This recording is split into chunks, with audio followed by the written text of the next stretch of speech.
ओम नमो भगवते वासुदेवाय।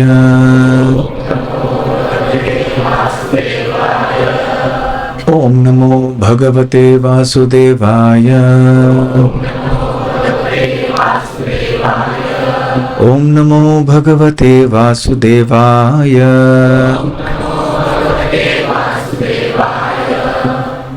श्रीमद् भगवद गीता 8वां अध्याय श्लोक संख्या 21। अव्यक्तः अक्षरः इति उक्तः तम् आहुः परमां गतिं यं प्राप्य न निवर्तन्ते तत् धाम परमं मम। अव्यक्तोऽक्षर इत्युक्तः तमाहुः परमां गतिं यं प्राप्य न निवर्तन्ते तद्धाम परमं मम। अव्यक्तोऽक्षर इत्युक्तः तमाहुः परमां गतिं यं प्राप्य न निवर्तन्ते तद्धाम परमं मम। अव्यक्तोऽक्षर इत्युक्तः तमाहुः परमां गतिं यं प्राप्य न निवर्तन्ते तद्धाम परमं मम। अव्यक्तः अप्रकट, अक्षरः अविनाशी इति इस प्रकार उक्तः कहा गया, तम उसको आहुः कहा जाता है, परमाम परम, गतिम गंतव्य, यम जिसको, प्राप्य प्राप्त करके, न कभी नहीं, निवर्तन्ते वापस आते हैं, तत् वह, धाम निवास, परमम परम, मम मेरा। अनुवाद और तात्पर्य श्रील प्रभुपाद द्वारा। अनुवाद। जिसे वेदांती अप्रकट तथा अविनाशी बताते हैं, जो परम गंतव्य है, जिसे प्राप्त कर लेने पर कोई वापस नहीं आता, वही मेरा परम धाम है। तात्पर्य। ब्रह्म संहिता में भगवान कृष्ण के परम धाम को चिंतामणि धाम कहा गया है, जो ऐसा स्थान है जहाँ सारी इच्छाएं पूरी होती हैं। भगवान कृष्ण का परम धाम गोलोक वृंदावन कहलाता है और वह पारस मणि से निर्मित प्रासादों से युक्त है। वहाँ पर वृक्ष भी हैं जिन्हें कल्पतरु कहा जाता है, जो इच्छा होने पर किसी भी तरह का खाद्य पदार्थ प्रदान कर सकते हैं। वहाँ गौएं भी हैं जिन्हें सुरभि गौएं कहा जाता है और वे अनंत दुग्ध देने वाली हैं। इस धाम में भगवान की सेवा के लिए लाखों लक्ष्मियां हैं। वे आदि भगवान गोविंद तथा समस्त कारणों के कारण कहलाते हैं। भगवान वंशी बजाते रहते हैं, वेणुम क्वणंतम। उनका दिव्य स्वरूप समस्त लोकों में सर्वाधिक आकर्षक है। उनके नेत्र कमल दलों के समान हैं और उनका शरीर मेघों के वर्ण का है। वे इतने रूपवान हैं कि उनका सौंदर्य हजारों कामदेवों को मात करता है। वे पीत वस्त्र धारण करते हैं, उनके गले में माला रहती है और केशों में मोर पंख लगे रहते हैं। भगवत गीता में भगवान कृष्ण अपने निजी धाम गोलोक वृंदावन का संकेत मात्र करते हैं, जो आध्यात्मिक जगत में सर्वश्रेष्ठ लोक है। इसका विशद वृत्तांत ब्रह्म संहिता में मिलता है। वैदिक ग्रंथ कठोपनिषद बताते हैं कि भगवान का धाम सर्वश्रेष्ठ है और यही परम धाम है। पुरुषान्न परम किंचित सा काष्ठा परमा गति ही। एक बार वहां पहुंचकर फिर से भौतिक संसार में वापस नहीं आना होता। कृष्ण का परम धाम तथा स्वयं कृष्ण अभिन्न है, क्योंकि वे दोनों एक से गुण वाले हैं। आध्यात्मिक आकाश में स्थित इस गोलोक वृंदावन की प्रतिकृति वृंदावन इस पृथ्वी पर दिल्ली से 90 मील दक्षिण पूर्व स्थित है। जब कृष्ण ने इस पृथ्वी पर अवतार ग्रहण किया था तो उन्होंने ऐसी भूमि पर, जिसे वृंदावन कहते हैं और जो भारत में मथुरा जिले के 84 वर्ग मील में फैला हुआ है, क्रीड़ा की थी। अनुवाद को दोहराइए। जिसे वेदांती अप्रकट तथा अविनाशी बताते हैं, जो परम गंतव्य है, जिसे प्राप्त करने पर, जिसे प्राप्त कर लेने पर कोई वापस नहीं आता, वही मेरा परम धाम है।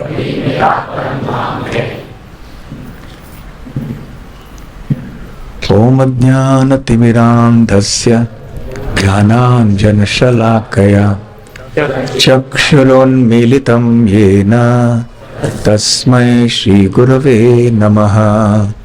श्रीचैतन्यमनोभीष्टं स्थापितं येन भूतले स्वयं रूप कदा मह्यं ददाति स्वपदान्तिकं। वन्देऽहं श्रीगुरो श्रीयुतपदकमलं श्रीगुरून् वैष्णवांश्च श्रीरूपं साग्रजातं सहगण रघुनाथान्वितं तं सजीवं साद्वैतं सावधूतं परिजनसहितं कृष्ण चैतन्यदेवं श्रीराधा कृष्णपादां सहगण ललिता श्रीविशाखान्वितांश्च। नमो ओम विष्णुपादाय कृष्णप्रेष्ठाय भूतले श्रीमते भक्तिवेदांत स्वामिनिति नामिने। नमस्ते सारस्वते देवे गौरवाणी प्रचारिणे निर्विशेष शून्यवादी पाश्चात्य देशतारिणे। मुखं करोति वाचालं पंगुं लंघायते गिरिं यत्कृपातमहं वन्दे श्रीगुरून् दीनतारणम्। वाञ्छाकल्पतरुभ्यश्च कृपा सिन्धुभ्य एव च पतितानां पावनेभ्यो वैष्णवेभ्यो नमो नमः। नमो महावदान्याय कृष्ण प्रेम प्रदायते कृष्णाय कृष्ण चैतन्य नामने गौरत्विषे नमः। पंचतत्वात्मकं कृष्णं भक्तरूप स्वरूपकं भक्तावतारं भक्ताख्यं नमामि भक्तशक्तिकम्। आराध्यो भगवान् व्रजेशतनयस् तद्धाम वृंदावनम। रम्या काचिदुपासना व्रजवधू वर्गेण या कल्पिता। श्रीमद्भागवतं प्रमाणममलं प्रेमापुमर्थो महान्। श्रीचैतन्य महाप्रभोर्मतमिदं तत्रादरः न परः। हे कृष्ण करुणा सिंधो दीनबंधो जगत्पते। गोपेश गोपिका कांत राधा कांत नमोस्तुते। तप्त कांचन गौरांगी राधे वृंदावनेश्वरी। वृषभानुसुते देवी प्रणमामि हरिप्रिये। जय श्री कृष्ण चैतन्य प्रभु नित्यानंद। श्री अद्वैत गदाधर श्रीवासादि गौर भक्त वृंद। हरे कृष्णा कृष्ण कृष्ण हरे हरे। हरे राम राम राम हरे हरे। हरे कृष्णा। श्री श्री राधा गोकुलानंद मंदिर में आप सबका हार्दिक स्वागत है। इस रविवार के सत्संग कार्यक्रम में हम सब जानते हैं कि हम सब असंतुष्ट हैं।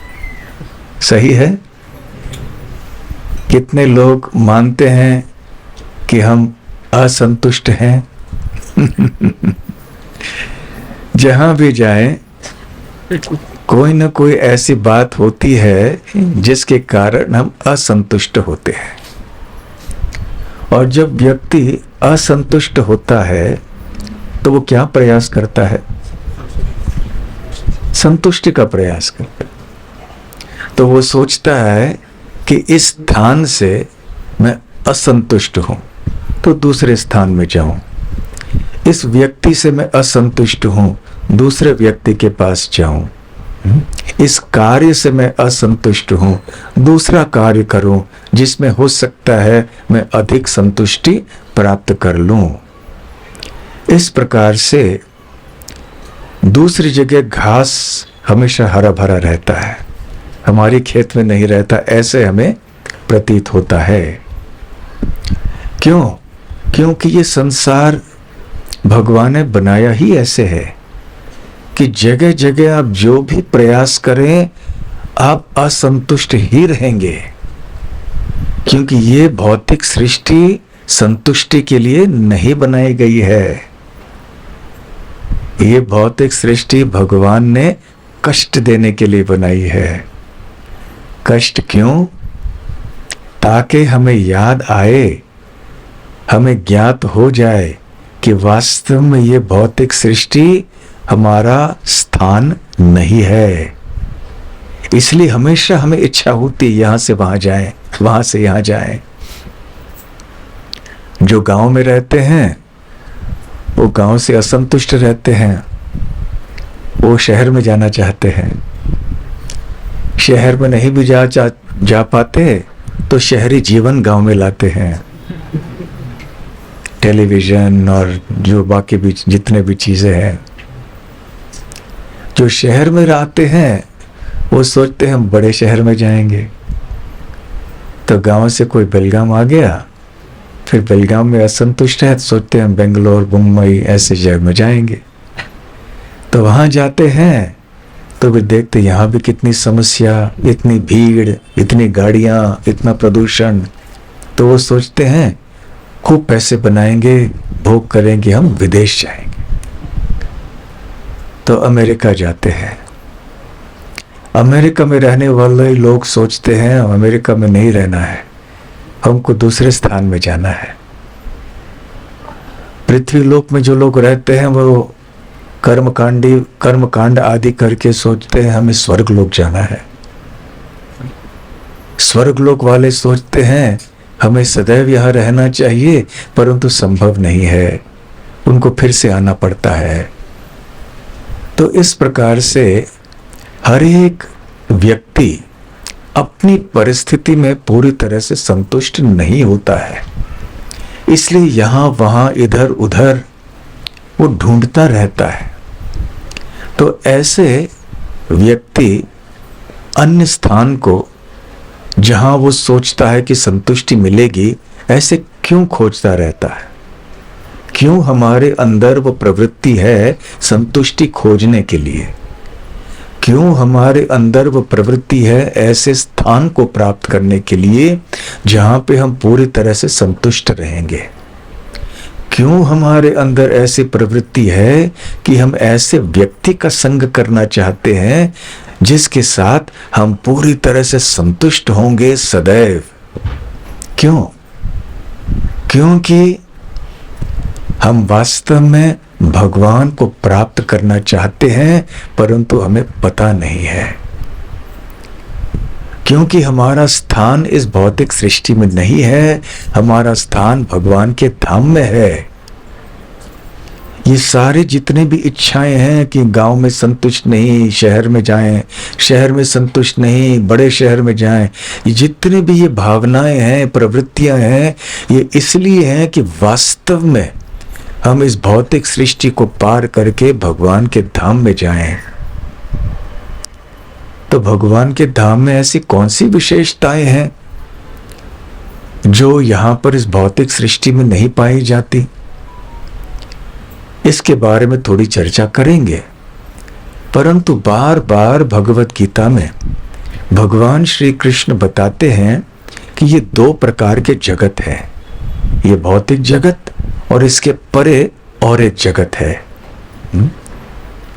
देखिए, इसी अध्याय में, हम अभी 8वें अध्याय में हैं, तो इसी अध्याय में भगवान श्री कृष्ण 15वें श्लोक में भी कहते हैं, माम उपेत्य पुनर्जन्म दुःखालयम अशाश्वतम नाप्नुवन्ति महात्मानः संसिद्धिं परमां गताः। वो कहते हैं कि हे कृष्ण, हे अर्जुन, माम उपेत्य, जो व्यक्ति मुझे प्राप्त करता है, पुनर्जन्म न आपनुवन्ति, उसे पुनर्जन्म प्राप्त करने की आवश्यकता नहीं पड़ती। जो मुझे प्राप्त करता है वो पुनर्जन्म को प्राप्त नहीं करता। क्यों? और यहां इस जगत की पहचान कैसी है? दुःखालयम अशाश्वतम। ये भौतिक सृष्टि दुख का आलय है और शाश्वत या अमर नहीं है। तो जो लोग ऐसे कृष्ण को प्राप्त करते हैं और इस दुख भरे क्षणिक संसार से मुक्त होकर भगवान को प्राप्त हो जाते हैं, ऐसे लोग महात्मा कहलाते हैं भगवान श्री कृष्ण के शब्दों में। और वो कहते हैं कि ऐसे लोग मुझे प्राप्त करके संसिद्धिं परमां गताः, जीवन की संसिद्धि को प्राप्त करते हैं। परमां गता, वो परम सिद्धि, परम स्थान को प्राप्त करते हैं। बहुत महत्वपूर्ण बात कहते हैं श्री कृष्ण कि यहाँ पर भगवान श्री कृष्ण एक ऐसे जगत की पहचान करा के दे रहे हैं हमको, जहां पर जाने से हम पूरी तरह से संतुष्ट हो जाएंगे।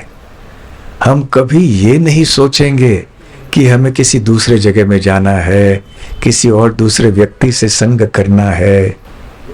नहीं सुनाई दे रहा है पीछे? हाँ,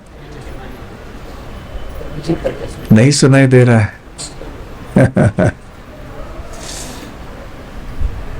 तो क्या करें, प्रवचन तो काफी 10 मिनट तो हो गया कर रहे हैं। आपने कुछ भी नहीं सुना? थोड़ा बहुत सुना। देखिए, आप भी असंतुष्ट थे। आप सोच रहे थे पीछे बैठने से सुनाई नहीं दे रहा है, काश हम आगे बैठे होते। हर स्थान में हम संतुष्ट नहीं होते, दूसरे स्थान में जाना चाहते हैं। घर छोटा है, बड़ा घर चाहिए। तो भगवान श्री कृष्ण बताते हैं कि ऐसे एक धाम है जो परम धाम है, और उस परम धाम को प्राप्त करना हमारे जीवन की सफलता है।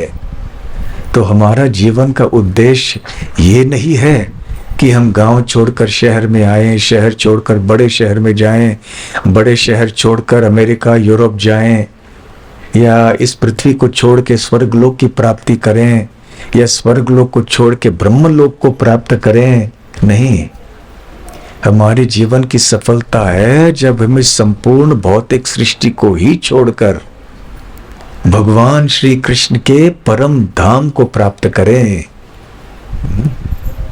ताकि हमेशा के लिए इस दुख भरे भौतिक सृष्टि से हम राहत पाए। भगवान ने बता ही दिया है, दुखालयम अशाश्वतम, दुख के आलय में कोई सुख नहीं मिल सकता।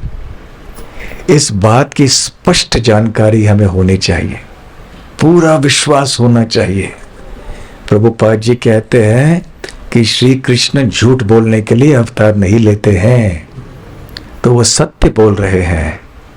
हमें भरोसा करना चाहिए कि इस संसार में हमें सुख नहीं मिलेगा, इसलिए हमें ऐसे कोई कार्य करने चाहिए जिनके द्वारा हम इस दुखालय अशाश्वत से सदैव के लिए मुक्ति प्राप्त करें और उस संसिद्धिम परमाम गताः, उस परम धाम को हम प्राप्त करें।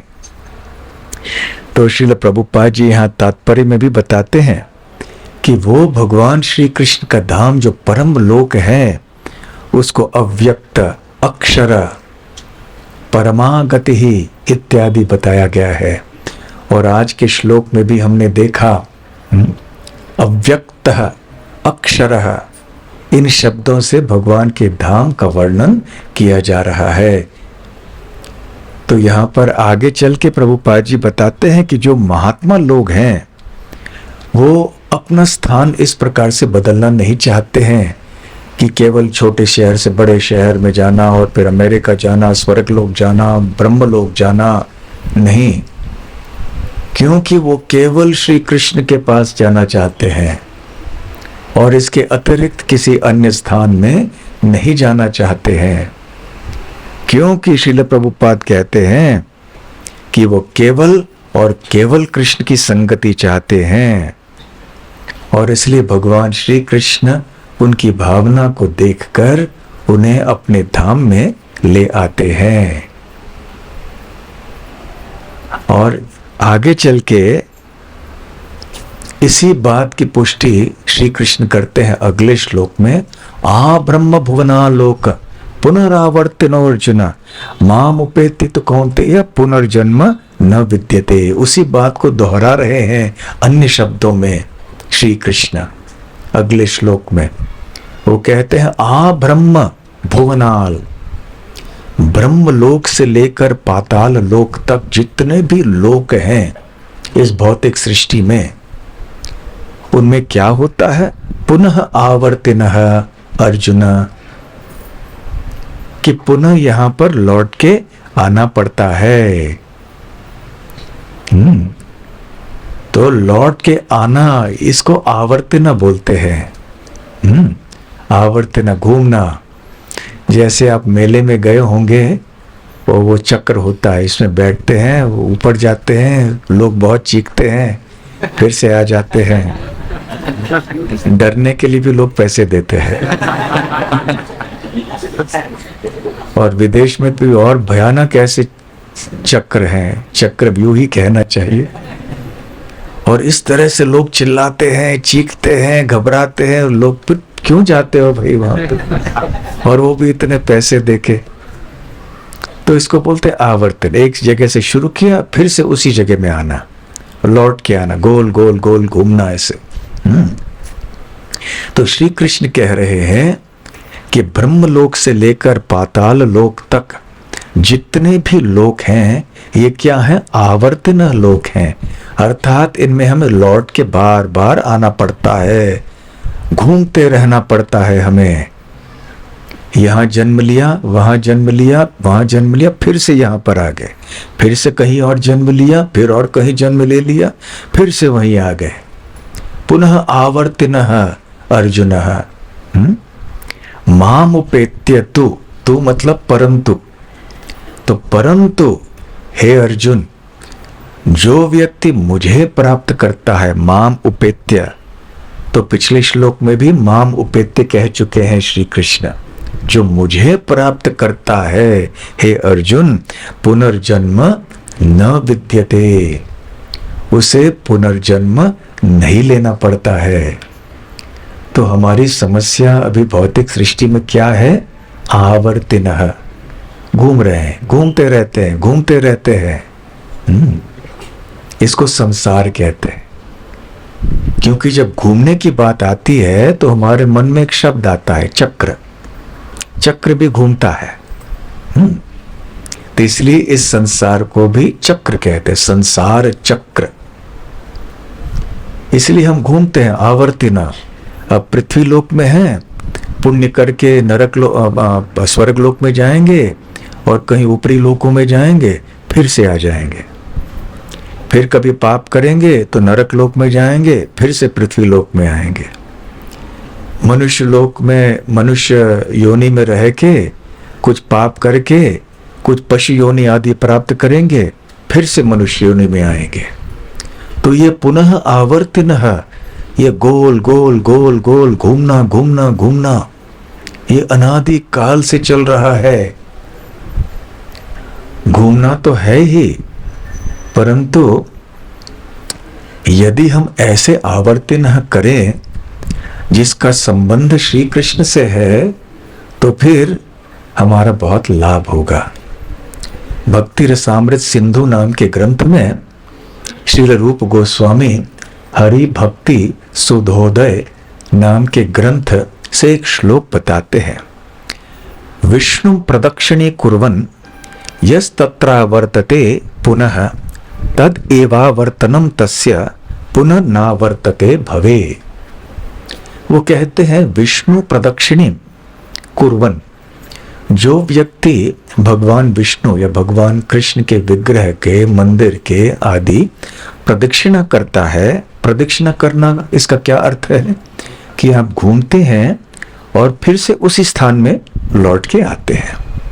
यस तत्र आवर्तते पुनः, तो भगवान विष्णु के मंदिर या विग्रह का प्रदक्षिणा करके वो उसी स्थान में आवर्तितः लौट के आते हैं। तो क्या होता है? तद एव आवर्तनम तस्य, उस व्यक्ति के इस प्रकार से लौट के आने से क्या होता है? पुनर्न आवर्तते भवे, इस भव में, इस भव सागर में फिर से वो घूम के लौट के नहीं आएगा। यहां अभी प्रदक्षिणा के लिए सुविधा नहीं है, इसलिए कोई भक्त कभी कभी यहाँ लिए पूरा चक्र लगाते, वो भी प्रदक्षिणा हो जाती है। कितने लोग प्रदक्षिणा करते हैं उनको पता नहीं है। गाड़ी में यहाँ शुक्रवार पेट से होके बड़े रास्ते में पहले गेट को पार करके फिर से पुल के ऊपर से आके गोवा ऐसे होकर आए इधर, तो भगवान की प्रदक्षिणा हो गई। हाँ, तो न जानते हुए भी कितने लोगों को ये फल मिल रहा है। परंतु कितनी बात, सुंदर बातें बोल रहे हैं। तद एव आवर्तनम तस्य पुनर्न आवर्तते भवे। इस भौतिक जगत को भी भव कहा गया है, क्योंकि बार बार होना, ये घूम के आना, फिर से जन्म लेना, फिर से मरना, फिर से युवा होना, फिर से बूढ़ा होना, ये सारी चीजें होना, भव। तो फिर से हम यहां लौट के नहीं आएंगे। इसलिए भगवान के स्थान, भगवान के धाम को हमें प्राप्त करना चाहिए।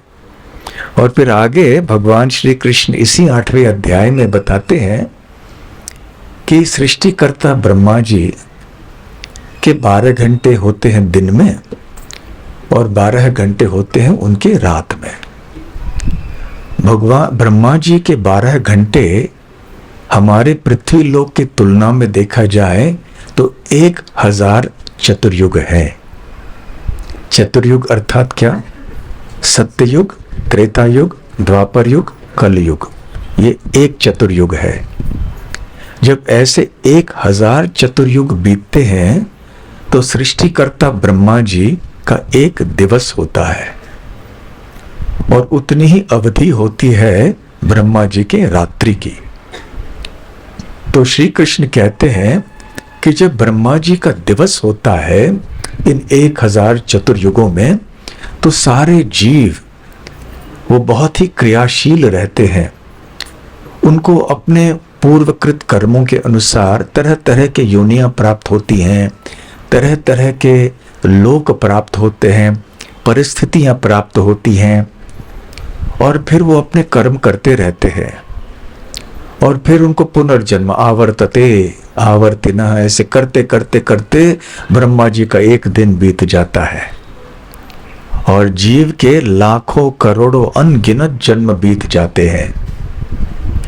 और फिर जब ब्रह्मा जी की रात्रि आ जाती है तो उस समय ये सारे जीव सुप्त अवस्था में रहते हैं।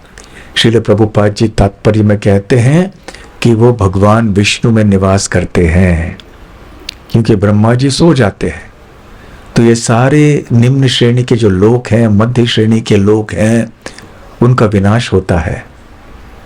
तो जितने भी प्राणियां, जितने भी जीव अपने भौतिक शरीर धारण करके इन लोकों में निवास कर रहे थे पहले, अब वो कहां जाएंगे? उनके लोक ही नहीं रहे। तो अपने सूक्ष्म रूप में वो भगवान विष्णु में निवास करते हैं। गर्भोदकशायी विष्णु जो इस भौतिक ब्रह्मांड के गर्भोदक सागर पे शयन कर रहे हैं और जिनके नाभि से कमल पुष्प उत्पन्न होता है और उसके ऊपर ब्रह्मा जी का जन्म होता है और वो अपने 100 सालों तक वहां निवास करते हैं। और फिर जब ब्रह्मा जी की रात्रि समाप्त हो जाती है, फिर से जितने भी जीव भगवान विष्णु में विलीन थे थोड़े समय के लिए, फिर से उनको जन्म मिलता है किसी योनि में, किसी लोक में। तो ऐसे ये अनंत चक्र चलता है बारंबार बारंबार। तो इस प्रकार से भौतिक सृष्टि चलती है। देखिए, पुनरावर्तना पुनरावर्तना। फिर ब्रह्मा जी के जीवन के अंत में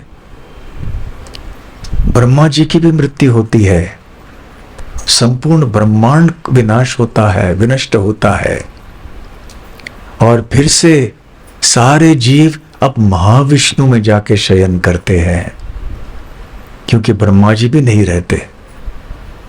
और फिर जब अगली सृष्टि के सृजन करने का समय आता है तो महाविष्णु अपना सांस बाहर लेते हैं और फिर सारे ब्रह्मांड उत्पन्न होते हैं, ब्रह्मा जी आदि आते हैं और ये सारे जीवों को फिर से उपयुक्त योनि और लोक आदि प्राप्त हो जाते हैं। देखिए, ये जो आवर्तना शब्द है कि ये घूमते रहते, ये संपूर्ण ब्रह्मांड के लिए भी ऐसा है, भौतिक सृष्टि के लिए भी ऐसा है। परंतु इस निरंतर घूमने वाले चक्र के परे भी एक धाम है। आगे भगवान कहते हैं, परस्तस्मातु भावोन्यो व्यक्तो व्यक्ता सनातनः यह सर्वेषु भूतेषु नश्यत्सु न विनश्यति। वो कहते हैं कि परह तस्मात् तो भावः अन्यः। वो कहते हैं कि इस सृष्टि के परे, किस सृष्टि के परे? जो घूमते रहती है वो सृष्टि, सृजन पालन विनाश, सृजन पालन विनाश, सृजन पालन विनाश, ये भी चक्र चलता रहता है। हर ब्रह्मांड के भीतर जीवों के लिए भी चक्र चलता है और संपूर्ण सृष्टि का भी चक्र चलता है। कभी सृष्टि व्यक्त होती है, कभी अव्यक्त रूप में होती है, ये भी एक चक्र है। तो भगवान श्री कृष्ण कहते हैं कि इस प्रकृति के अतिरिक्त एक और प्रकृति है, एक और धाम है। परस्तस्मातु भाव अन्यः। और वो धाम कैसा है? अव्यक्त है। वो अव्यक्त इसलिए है कि हम उसको देख नहीं सकते। इस भौतिक सृष्टि को तो कम से कम हम देख सकते हैं, परंतु भगवान के धाम को इन आंखों से हम देख नहीं सकते। और वो भगवान का धाम सनातन है और भौतिक सृष्टि के व्यक्त और अव्यक्त परिस्थितियों से भी परे है। यह सर्वेषु भूतेषु नश्यत्सु, जब ये सब कुछ भौतिक सृष्टि में विनष्ट हो जाता है, वो नहीं विनष्ट होता। ऐसे भगवान श्री कृष्ण कहते हैं कि भगवान श्री कृष्ण का धाम न विनश्यति, वो सदैव रहता है, वहां इस प्रकार का चक्र नहीं चलता। यह चक्र में घूम घूम के सब चक्रम हो गए हैं। चक्रम अर्थात कौन? जिसकी बुद्धि ठीक नहीं है, ठिकाने नहीं है। किस व्यक्ति को हम पागल कहते हैं? कोई व्यक्ति कहे अचानक कल यहां आके बोले मैं शिवाजी महाराज हूं, हाँ, हम बोलेंगे ये व्यक्ति पागल है। क्यों? क्योंकि वो अपने परिचय को ठीक से नहीं समझता। वो ये नहीं जानता कि मैं कौन हूं, मैं कहां हूं, मैं क्या बोल रहा हूं, मेरे भलाई के लिए क्या है, वो कुछ नहीं जानता है। वो अपने ही झूठे दुनिया में रह रहा है। तो हम सब यहाँ पर बद्ध जीव इस चक्र में जाते जाते कभी सोचते हैं हम मनुष्य हैं, कभी पेड़ हैं कि योनि में सोचते हैं हम पेड़ हैं, पशु की योनि में जाते हैं तो सोचते हैं हम पशु हैं, देवलोक में जाते हैं तो सोचते हैं हम इंद्र हैं, चंद्र हैं, वरुण हैं। ऐसे झूठे जो उपाधियां हैं उनको स्वीकार कर करके हम अपने वास्तविक अस्तित्व को भूल चुके हैं। इसलिए भगवान श्री कृष्ण कहते हैं कि वो जो धाम है वहां ऐसे चक्र नहीं होता। क्यों नहीं होता? कि वहां कोई चक्रम नहीं है, क्योंकि वहां सब लोग पहचान गए हैं कि मैं श्री कृष्ण का दास हूं, मैं आध्यात्मिक हूं, मेरा ये भौतिक सृष्टि से कुछ लेना देना नहीं है। देखिए, आपने ये संस्कृत और मराठी, हिंदी, कन्नड़ शब्द भी सुना होगा जिसको वस्तु कहते हैं। वस्तु, वस्तु मतलब क्या है? जिसका अस्तित्व है उसको वस्तु कहते हैं। अभी वास्तव में हम वस्तु की बात करते हैं, जैसे अभी ये पुस्तक है, ये वस्तु है, तो हम सोचते हैं कि ऐसा कोई स्थूल वस्तु है, ऐसे ही सब कुछ होना चाहिए। परंतु ये हवा है, हवा का अस्तित्व है ना, तो ये भी एक वस्तु है ना। हवा एक जगह नहीं है, सर्वत्र है, फिर भी ये एक वस्तु है क्योंकि इसका अस्तित्व है। तो ऐसे भगवान श्री कृष्ण भगवद गीता के अनुसार कहते हैं कि दो प्रकार के वस्तु होते हैं। एक वस्तु ऐसे है जो कि चेतन है, जो कि सनातन है, अविनाशी है, आनंद से पूर्ण है, और उसको चित्त वस्तु कहते हैं। चित्त अर्थात जो चेतन है, जो आध्यात्मिक है। और भगवान कृष्ण कहते हैं एक वस्तु है, प्रकार का वस्तु, जिसको अचित वस्तु कहते हैं, जो चेतन नहीं है, जो ज्ञान से, आनंद से पूर्ण नहीं है। तो ये जो भौतिक सृष्टि है या ये भौतिक शरीर है, ये भौतिक वस्तुएं हैं, ये अचित वस्तु से बने हुए हैं। परंतु ये जो आत्मा है, भगवान है और भगवान का धाम है, ये चित्त वस्तु से बने हुए हैं। तो दो वर्ग हैं वस्तुओं के। कौन से दो वर्ग? चित्त वस्तु, अचित्त वस्तु। तो आत्मा, भगवान, भगवान का धाम किस वस्तु से बने हुए हैं? चित्त वस्तु। हमारा शरीर, ये सारे वस्तु, ये चीजें जो यहाँ पे हैं, किन चीजों से बनी हुई हैं? अचित्त वस्तु। तो भौतिक सृष्टि में चित्त वस्तु है जो कि अचित वस्तु को चला रही है, क्योंकि आत्मा यदि न हो शरीर में तो शरीर नहीं चलेगा। भगवान श्री कृष्ण भगवत गीता में कहते हैं, भूमिरापनल वायु खम मनो बुद्धिरेव च अहंकार इति यम में भिन्ना प्रकृति अष्टधा।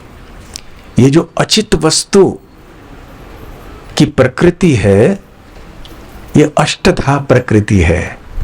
8 पदार्थों से 8 प्रकार के विभाजन से बनी हुई है ये प्रकृति। परंतु उसके बाद भगवान कृष्ण कहते हैं, अपरेयमितस्त्वन्याम प्रकृतिम विद्धि में पराम जीव भूता महाबाहो ययेदम धार्यते जगत। अपरा इयम इतः, ये जो अपरा शक्ति है अष्टधा प्रकृति, इससे भी अतिरिक्त अन्य प्रकृति है जो जीव भूत, जो जीवात्माएं हैं। तो जीवात्माएं पराशक्ति हैं और ये भौतिक सृष्टि अचित वस्तु अपराशक्ति है। तो ये 2 प्रकार के वस्तुएं हैं। और यदि आज के बाद हमने बस इतना याद रखा कि ये 2 प्रकार के वस्तुएं हैं, चित्त वस्तु, अचित वस्तु। भौतिक जो भी वस्तुएं हैं अचित वस्तु से बने हैं, आध्यात्मिक वस्तु चित्त वस्तु से बने हुए हैं। तो भगवान का धाम चित्त वस्तु से बना हुआ है और ये भौतिक जगत प्रधानतः अचित वस्तु से, परंतु चित्त वस्तु भी है, भगवान भी हैं, जीवात्माएं भी हैं। परंतु भगवान के धाम में 100% चित्त वस्तु, वहां पे कोई भौतिक सृष्टि उपस्थित नहीं है। तो इसलिए हमें ऐसे स्थान में जाना चाहिए जहां पे सब कुछ चित्त है, क्योंकि हम हैं आत्मा, आत्मा चित्त वस्तु है। तो चित्त वस्तु एक चित्त वातावरण को चाहता है। तो इसलिए भगवान श्री कृष्ण यहां पर बतला रहे हैं कि कैसे हमें इस जगत की सबके सत्य को समझ के उनके चित्त चिन्मय धाम चिदानंद स्वरूप को समझ लेना चाहिए। तो आइए अभी थोड़े समय के लिए ब्रह्म संहिता के 2 श्लोक पढ़ते हैं, जिसमें हम समझें कि ये जो चित्त शक्ति है या चित्त चिन्मय धाम है, चिदानंद धाम है भगवान कृष्ण का, वो किस प्रकार से सृजित है और क्यों हमें इस जगत को छोड़ के वहां जाने का प्रयास करना चाहिए। किसी भी जगह में जाने के लिए, दूसरे जगह में जाने के लिए हमें कोई न कोई कीमत चुकानी पड़ती है। हमें टिकट खरीदना पड़ता है, दूसरे देश में जाना होता है तो वीजा की आवश्यकता होती है। तो उसी प्रकार से भगवान कृष्ण के धाम में यदि हमें जाना है तो हमें भी चिन्मय जगत चित्त वस्तु के संपर्क में आना है। भगवान कृष्ण का विग्रह, भगवान कृष्ण के पवित्र नाम, भगवान कृष्ण की कथाएं, उनके ग्रंथ इत्यादि, ऐसे चित्त जगत के संबंध में हम आए तो फिर हमारा चित्त भी पूरी तरह से चित्त हो सकता है। चिंतामणि प्रकर सद्मशु, आइए मेरे पीछे पीछे सब बोलिए। चिंतामणि प्रकर सद्मशु कल्प वृक्ष लक्षावृतेषु सुरभिरभिपालयन्तम् लक्ष्मी सहस्रशत संभ्रम सेव्यमानम् गोविंदमादि पुरुषम तमहं भजामि। सृष्टिकर्ता ब्रह्मा जी ये श्लोक गा रहे हैं और वो क्या कह रहे हैं? गोविंदम आदि पुरुषम तमहं भजामि। मैं भजन करता हूँ, मैं सेवा करता हूँ, नमन करता हूँ। किनका? आदि पुरुष भगवान श्री गोविंद का, श्री कृष्ण का। और वही श्री कृष्ण जिनके धाम को चिंतामणि धाम कहा गया है। चिंतामणि प्रकर सद्मसु, सद्मसु, सद्म अर्थात एक निवास स्थान होता है। तो जहां पर उस भगवान के धाम में सब कुछ चिंतामणियों से बना हुआ है। जैसे यहाँ पर हमारे घर ईंटों से, मिट्टी से, सीमेंट से, लकड़ी से आदि बनाया हुआ होता है, तो भगवान के धाम में जितने भी निवास स्थान हैं वो चिंतामणि से बनाए हुए हैं। यहाँ भी चिंतामणि है, लेकिन तो चिंता मणि के बारे में, मणि अर्थात पैसा है। वास्तविक चिंतामणि वहां पर है। चिंतामणि प्रकर सद्मसु कल्प वृक्ष लक्षावृतेषु। तो वहां पर भगवान श्री कृष्ण घिरे हुए हैं हजारों, लक्ष, लाखों, आवृतेषु मतलब घिरे हुए हैं किन चीजों से? कल्प वृक्ष। कल्प वृक्ष ऐसे वृक्ष हैं जहां पर आपको जो भी चाहिए वो प्राप्त हो सकता है। यहां पर आप आम के वृक्ष के पास जाएं, कभी कभी आम भी नहीं देता, परंतु आपको सेब नहीं मिलेगा, केला नहीं मिलेगा। केले के वृक्ष के पास जाएं, आपको आम या सेब नहीं मिलेगा। परंतु भगवान के धाम में जो कल्प वृक्ष है वहां आप जाएंगे तो जो भी खाद्य पदार्थ आपको चाहिए वो वृक्ष आपको प्रदान कर सकता है। आपकी जो भी इच्छा है वो भी पूर्ण कर सकता है। कल्प वृक्ष लक्षावृतेषु। साथ साथ भगवान गोविंद क्या करते हैं? सुरभीर अभिपालयंतम। तो ऐसे कई अनगिनत गाय हैं जिनको सुरभि गाय कहते हैं, जो असीमित मात्रा में दूध प्रदान करती हैं, जो दूध साक्षात अमृत है। और ऐसे गाय, इनका पालन श्री कृष्ण गोविंद करते हैं। लक्ष्मी सहस्रशत संभ्रम सेव्यमानम। वहां भी लक्ष्मी रूपी गोपियां अनगिनत हैं, सहस्रशत, ऐसे सहस्रशत लक्ष्मियां, गोपियां श्री कृष्ण की सेवा करती है। संभ्रम मतलब बहुत आदर से, बहुत प्रेम से। सेव्यमानम अर्थात श्री कृष्ण सेवित हैं, सेव्य हैं इन गोपियों की सेवा के द्वारा। तो ऐसे गोविंद के चरणों में मैं नमन करता हूं, ऐसे ब्रह्मा जी कहते हैं।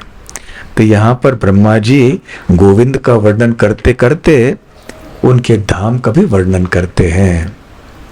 और ये गोविंदम आदि पुरुषम प्रार्थना का अंतिम श्लोक भी अभी हम पढ़ेंगे और पठन करेंगे, ताकि हमें एक थोड़ी झलक मिल जाए कि भगवान के श्री कृष्ण के गोलोक वृंदावन धाम में क्या होता है, वो गोलोक वृंदावन धाम कैसा है।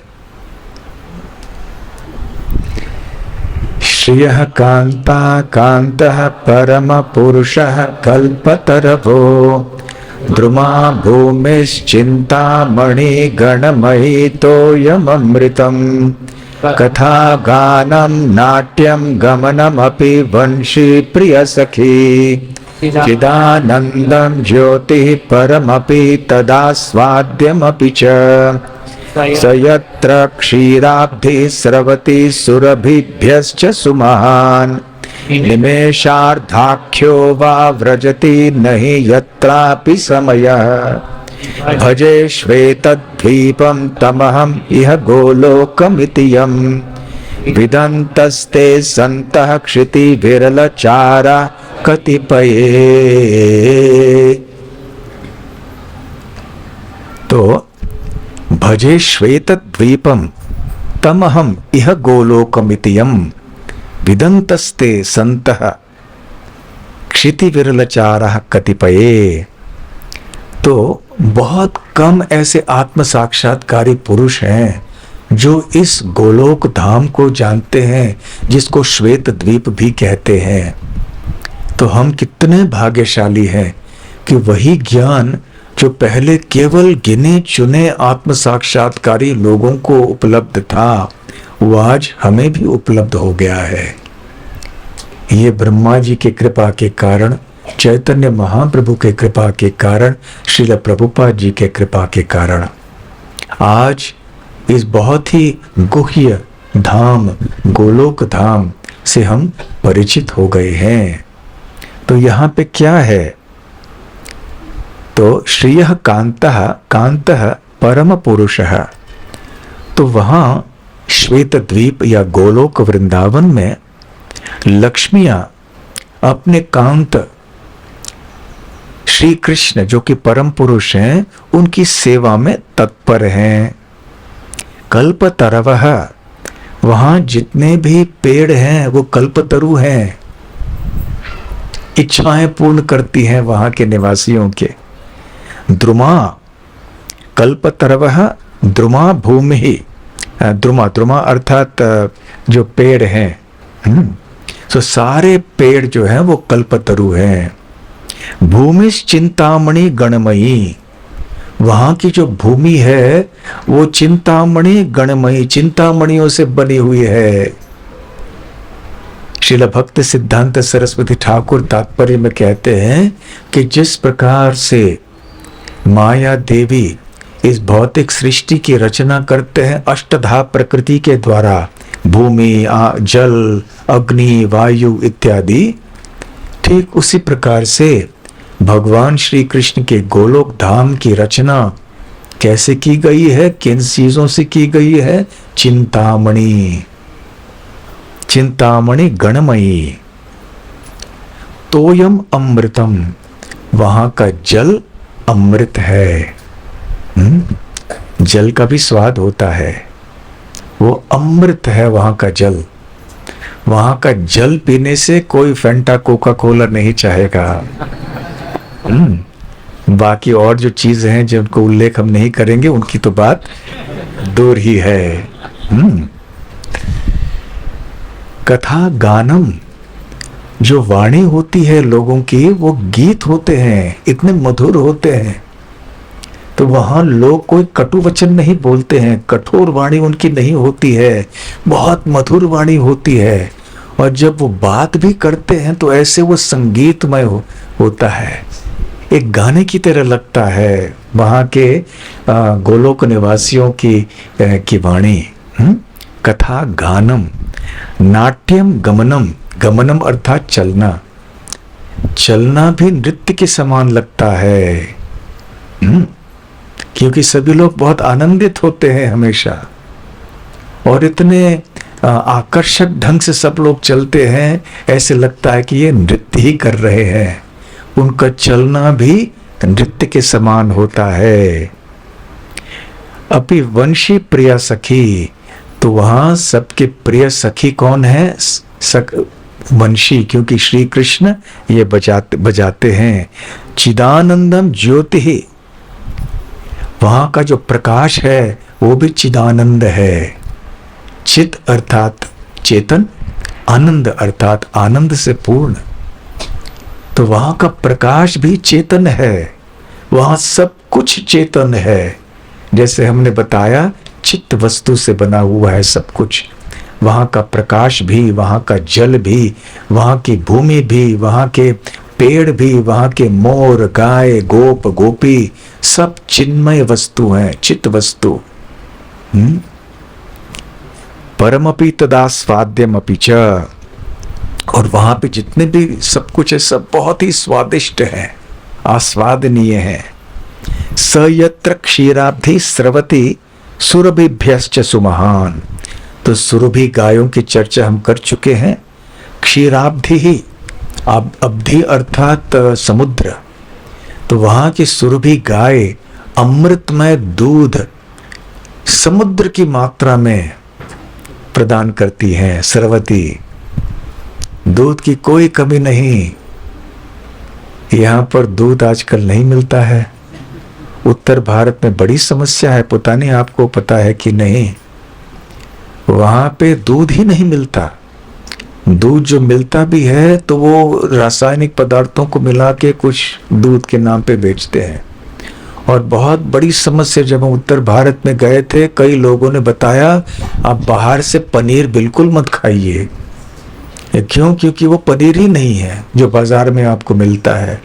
कोई और रासायनिक पदार्थों को मिला जुलाकर कुछ वो पनीर के रूप में बेचते हैं, परंतु वो पनीर ही नहीं है। और जहाँ दूध भी मिलता है तो भैंस से मिलता है, गाय का दूध नहीं मिलता है। तो देखिए, यदि हमें वास्तव में जीते जी यहाँ पर थोड़ा भी सुख चाहिए, तो भगवान श्री कृष्ण के गोलोक वृंदावन धाम में जैसे परिस्थिति है, उसको भी यहाँ स्थापित करने का प्रयास करना चाहिए।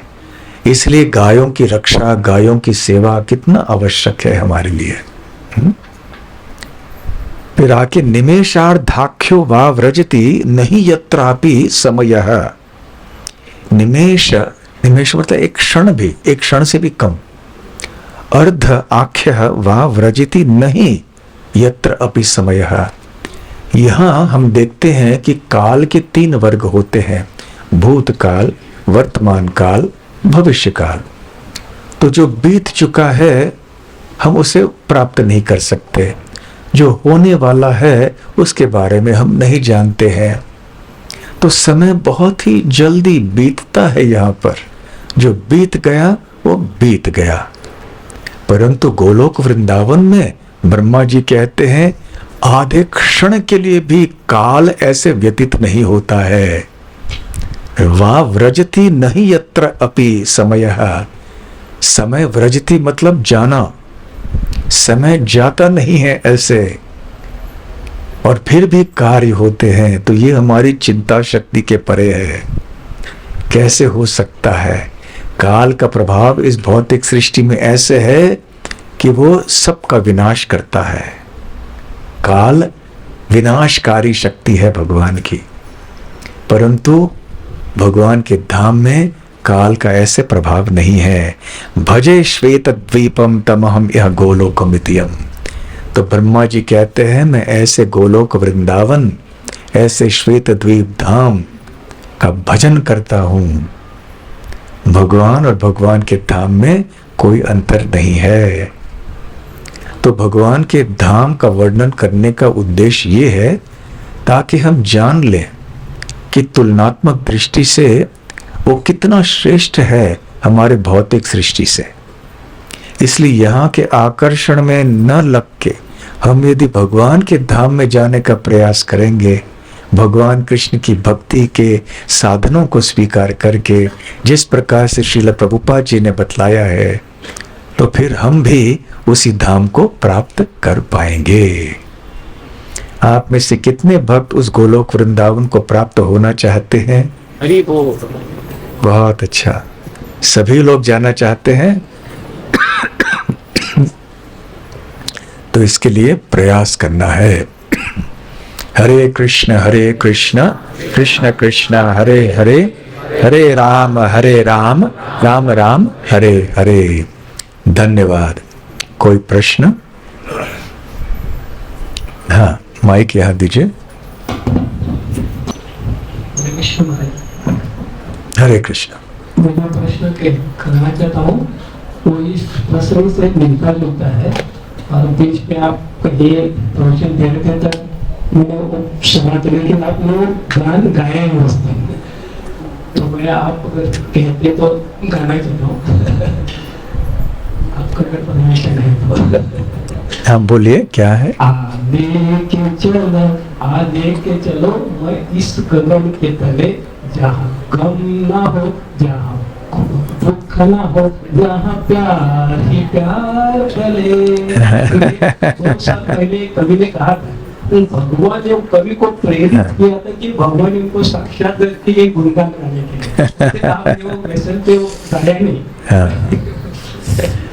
हाँ, तो ऐसे कवि लोग, गीत गाने वाले लोग जो होते हैं, ये ऐसी बातें करते हैं, सुनने के लिए बहुत अच्छा लगता है, परंतु उनको वास्तव में पता नहीं है कि ऐसा स्थान है भी, केवल कविता और स्वप्न में है या ऐसे कोई स्थान है, और है तो कहाँ है, उसका वर्णन कहाँ पाया जाएगा, और उस स्थान की प्राप्ति कैसे की जाए। तो वो भगवान भगवद गीता में और अन्य शास्त्रों में बताते हैं। ठीक है, और कोई प्रश्न? हरे कृष्णा। मेरा प्रश्न ऐसा नहीं है, लेकिन जैसे आप प्रवचन में बोल रहे थे कि सब संतुष्ट नहीं है, असंतुष्ट है, क्योंकि भगवान ने ऐसा बनाया है। लेकिन बाद में आपने प्रश्न भी किया कौन कौन असंतुष्ट है, तो बहुत से लोगों ने हाथ ऊपर किया। मैं हाथ ऊपर करूं या न करूं, मन में शंका आ गई थी, क्योंकि जब मंदिर में कीर्तन चलता है या आपका प्रवचन चलता है तो हम सुखी रहते हैं एकदम। तो हाथ ऊपर करूं या ना करूं, तो आप संतुष्ट रहते हैं। फिर मंदिर के बाहर जाके क्या होता है? मैं बोल रहा हूँ, जैसे आप प्रवचन देते सब देखो मंदिर भी कैसा हरा भरा हुआ है, लेकिन जो सुख है वो दुख आप भी देते हैं। जैसे आप बाहर हो जाते हैं सब हम दुखी हो जाते हैं। देखिए, श्रील प्रभुपाद जी ने हमें एक पद्धति दी है, वो उसका पालन यदि हम करेंगे तो हम सदैव सुखी रहेंगे, व्यक्ति पर निर्भर नहीं रहेंगे। इसलिए हमें इस साधना को ठीक से करनी है, जिससे कि हम हमेशा संतुष्ट रहने का प्रयास कर सकते हैं। फिर भी जैसे मैंने कहा, सृष्टि की रचना ही भगवान ने ऐसे की है कि हम हमेशा के लिए संतुष्ट नहीं हो सकते। संतुष्टि का मार्ग एक ही है, भगवान की भक्ति। ठीक है, तो बहुत बहुत धन्यवाद। श्रील प्रभुपाद की जय। गौर प्रेमानंदे। हरि हरि बोल।